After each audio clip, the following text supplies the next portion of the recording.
Patriots beat the New York Jets today in New York, 22-17. I was going to say they are now 4-4 on the season. Some people thought they'd be 5-3 because they had a win over the Bears in the book. But that didn't happen. They beat the Jets today, back to 500 on the season. Let's go around the table. We got Tommy Curran. We got Ted Johnson. Matt Cassel was joining us live from Nashville. Curran, what did you see? I got two teams firmly entrenched in the mediocrity level of the NFL, going at each other with two second-year quarterbacks who both teams are probably sitting there wondering, what do we have here? And I think anybody who wants to make a case whether a back should be moved away from or given more time, if he knocked the rust off, if Matt Patricia let him down, if it was the offensive line, nobody got convincing evidence against themselves today.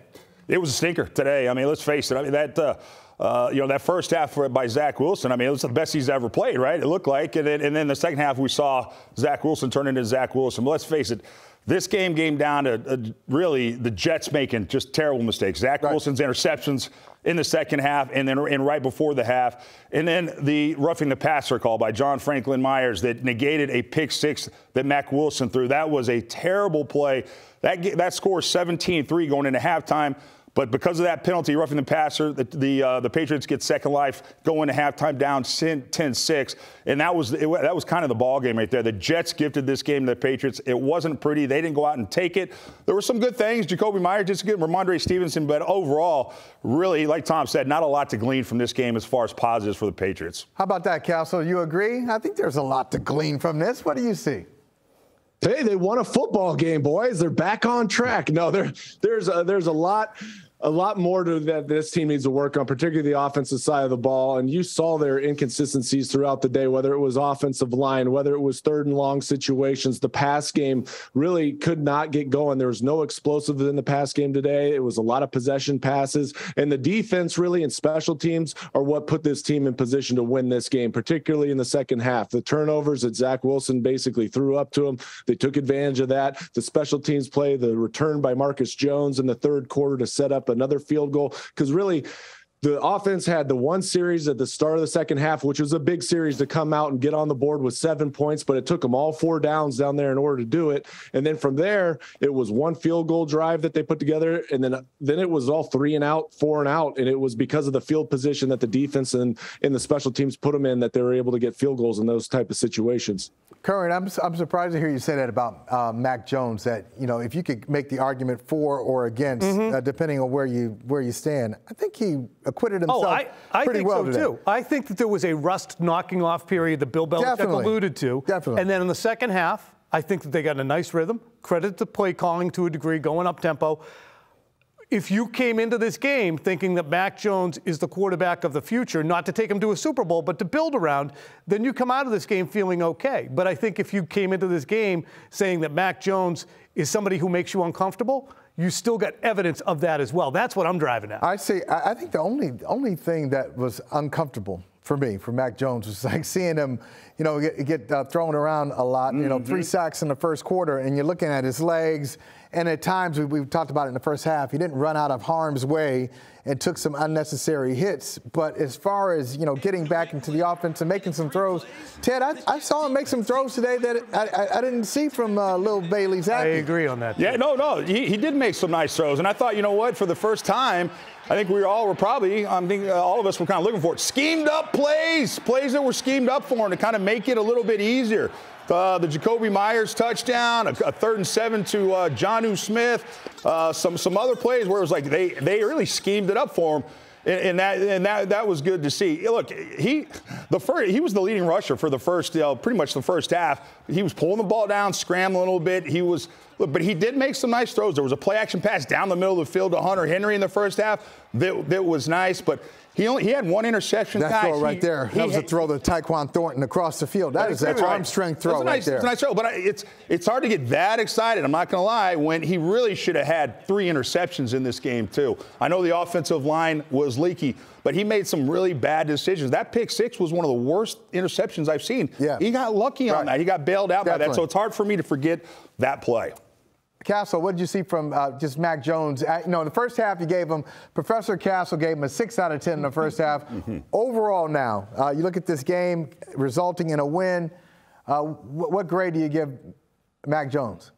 Well, I think I'm right around there. I mean, it's either 6 or 7, and a lot of it has to do with the duress that he was put in under all day long by this good Jets defensive front. I mean, they were leaky all day long in terms of the offensive line, but he stood in there, he hung tough, he made some good throws, but you can't eliminate, like Ted just said, those turnover opportunities that were there for the Jets. Now, he did throw the one interception. That's not his fault whatsoever. His arm gets hit. Sometimes those things take place, but running the offense, getting back in the flow of things, and also making plays with his legs when he needed to. He extended drives today. I'd say that he did a good job, but it wasn't anything that jumps off the page at you when you watch this game today. It'd be a different conversation we'd have if this play we're about to show you, if this play had held up. Okay, here you are. Patriots are down 10-3, and there it is. Nice. And that's the second interception. Would have been the second interception of the day for Michael Carter, the defensive back, not the running back. The defensive back looks like a pick 6, and just a bad throw.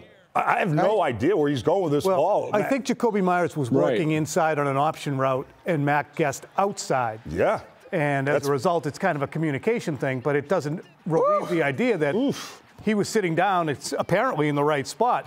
Wondering, though, Matt, is that on who and to the group? Would that have been a hanging offense for Bill Belichick in that juncture? Right. And that's a difficult challenge anytime you have an option route, because an option route is just that, right? He can turn inside, he can turn outside, and it's based on leverage, and it's also based on the instincts of that player. And sometimes there is that misperception by the quarterback. I think he's going to go out here based on what the nickelback was doing in that circumstance. Obviously, Jakobi Meyers sat up, but it's also a timing route. So you're trying to throw on time, but you're also, to a certain degree, a little bit of guessing involved in it. So he thinks he's breaking out. It looks probably a lot worse than what it was, just because of his anticipation of Jakobi Meyers breaking out versus sitting down.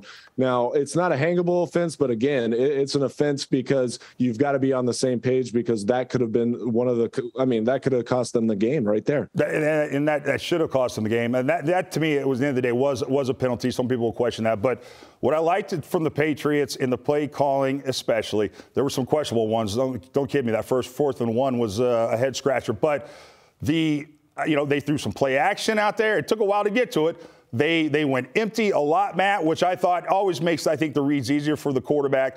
And then I really liked the Patriots needed to answer. The biggest drive of the season so far was that opening drive to start the second half when they went up-tempo, and the Jets really kind of got flustered and didn't have an answer for it. So going up-tempo, going empty a lot, making the reads a little bit simpler, and having these scheme plays, that was the first time I've really seen where the offensive play caller was doing things to really help out Mac Jones. And so that was good to see from the Patriots play calling today. And there were plays in there. Ramondre Stevenson, who, along with Jakobi Meyers and Nick Folk, are probably the offensive and team-wide MVPs. Big run by Stevenson, and then that excellent throw that you mentioned to Tyquan Thornton, Mike. That's something that Bailey Zappi hasn't yet shown. I can step up and zip it to the sideline with some velocity. Not that Mac is the second coming. Right. But you also saw prior to that the 3rd and 1 throw that Mac kind of had to heave it into the back corner. He had Jonnu Smith sitting there. I wonder about that pick, guys. If you have a rusty quarterback who you don't have great trust in, should you be calling for that option route, or is this where the Patriots are with Mac? Hey, you've got to be able to make this throw. We're not going to baby you. Make the right play. Well, I mean, the option route is something that's a staple in the system and has been a staple in the system for a long period of time, going back to even when I was there with Wes Welker and some of the guys like that. Troy Brown was a big option guy. And obviously the rapport and chemistry that Mac Jones, Jakobi Meyers has, it showed up today. It just was one of those instances where they weren't on the same page. And every time that you're not on the same page, it can result in a negative play. That could have been a really negative play. So you're going to continue to call those plays because it's one of your bread and butter. That's the only reason I bring it. It's a high leverage spot. He's not had a great first half. You call for a play in which interpretation is in there, and you can have something go wrong. That's the only reason I bring it up. I know it's a staple, but maybe at that juncture, it's a dice roll, and that's the play caller and quarterback that we continue to focus on. Are they in sync yet? Well, and the other thing is, just about that drive, that first drive of the second half. Ramondre Stevenson starts it off by breaking tackles. 34 yards. Okay, and I think it was 34, 38. Great run. And then they just had the Jets on the heels. And when you talk about the grade, Cassel, and say, hey, somewhere between 6 and 7, if we're grading on a curve, it's probably a 9.5 or 10. Because if you look at Zach Wilson, like we're talking about Mac and, and the struggles. If you look at Zach Wilson today, oh my God, oh my God, what happened? And when they were down by 9 points, it really did feel like they were down 30. I said, there's no way they can come back with Zach Wilson down by 9 points. Did it feel like you guys just the Jets sidelining the entire stadium after the roughing the passer call negated that pick six? It was like, oh crap, here we go. The Jets had their opportunity to really put the stake in the heart of the Patriots, and they get a personal foul on a call like that negates what would have probably broken the game wide open. You could just tell that's when the doubt started creeping in. And Zach Wilson, I guarantee you, the phrase that we've always used in those meetings was, he's going to throw you one. He was really protective of the football leading up to this game. I don't know if he threw an interception like in the last four games, no interceptions. And then Zach Wilson, I mean,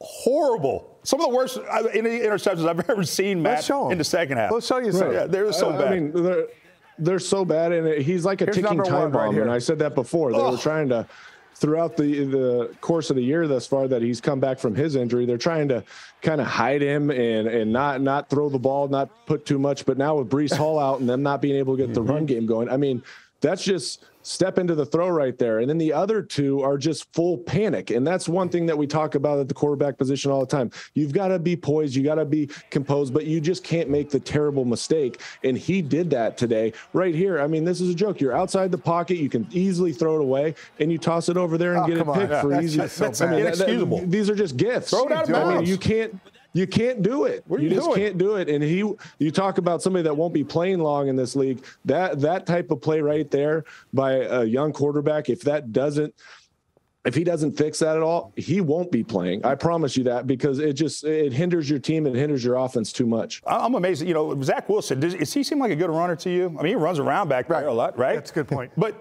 how about run forward? I mean, I don't know, Matt. Like, I mean, how about some design quarterback run? You should be able to run forward. He runs backwards as good as any quarterback. But why isn't he running forward more? He seems like an athletic guy. He runs away from pressure.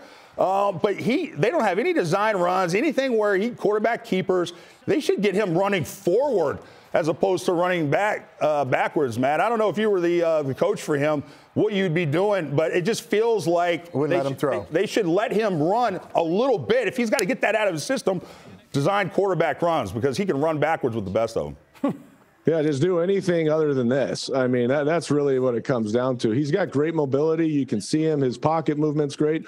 But then it's his decision-making, and that's what they've got to try to eliminate. But it's hard to do. I mean, he should know that at this point. The struggles he went through in his rookie year, it's the same discussion points that they're going to go in on Monday in week 8 of his second year and have those same discussions about, hey, look, we can't make a bad play worse, and you're actually hurting our team just because you're trying to make a play and force something downfield. That's not what we need. We need you to throw the ball away and punt, because guess what? Both of those interceptions resulted, I believe, in points for the New England Patriots, and therefore an extended lead. And that touchdown that you score at the end of the game, it doesn't mean anything because you hurt our team today. I want you guys to think about this as we take a short break. Think about this. The Bears last week did a really good job of getting Justin Fields into some design runs. And it's supposed to be a copycat league. You see one team do something on film, and then you try to see if you can exploit that. I think it's a really poor job by the Jets today, the Jets coaching staff. How could you not have Zach Wilson do something like that? Because Justin Fields can't throw either. And they were able to beat the Patriots last week. All right, the Celtics host the Wizards tonight. We'll get you ready starting at 5:30.